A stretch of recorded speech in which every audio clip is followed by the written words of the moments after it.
بھی کرتے ہیں۔ اب اس کے قانون دیکھیں کہ رسول اعظم صلی اللہ تعالی وسلم پر اور صحابہ کرام پر کسی پر بھی حج فرض نہیں تھا الا ماشاءاللہ۔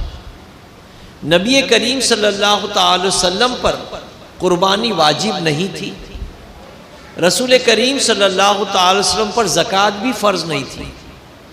اب آپ سوچیں گے ایسا کیوں؟ تو دیکھیں کہ زکوٰۃ کس پر فرض ہے؟ مالدار پر۔ تو حضور تو بظاہر مالدار تھے ہی نہیں، سونے چاندی کے مالک تھے ہی نہیں، تو آپ پر زکوٰۃ فرض ہی نہیں تھی۔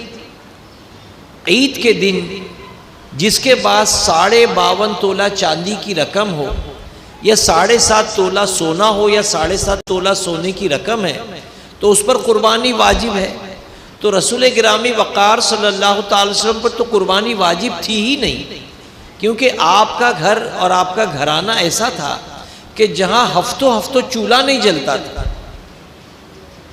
ہفتوں چولہا نہیں جلتا تھا، آپ کا گھر اور آپ کا گھرانہ ایسا تھا۔ تو نبی کریم صلی اللہ تعالی وسلم پر نہ زکوٰۃ فرض تھی نہ قربانی واجب تھی، اور صحابہ کرام میں اکثر ایسے تھے جن پر قربانی واجب نہیں تھی۔ کیوں؟ اس لیے کہ صحابہ کرام کی جو مقدس جماعت تھی یہ سب کے سب غربت کی زندگی گزارتے تھے، ان کے پاس مال نہیں تھا، تو قربانی رسول اعظم صلی اللہ تعالی وسلم پر واجب نہیں تھی۔ کیوں؟ اس لیے کہ فقر و فاقے میں صحابہ کرام زندگی گزارتے تھے، اور صحابہ کرام کے ساتھ ساتھ رسول اعظم صلی اللہ تعالی وسلم کے پاس بھی بظاہر کچھ مال نہیں تھا۔ ایک دن آقا کریم صلی اللہ تعالی وسلم نے عشاء کی نماز پڑھائی، اور نماز پڑھ کر کے فوراً اپنے مصلی سے اپنی جگہ سے اٹھے اور آپ اپنے حجرے میں تشریف لے گئے۔ صحابہ کرام کو تعجب ہوا کہ حضور نے بغیر کسی دعا کے نماز مکمل کی اور چلے گئے حجرے میں۔ اب تھوڑی ہی دیر بعد حضور تشریف لائے۔ صحابہ کرام نے عرض کیا کہ حضور ایسا کیوں آپ نے کیا؟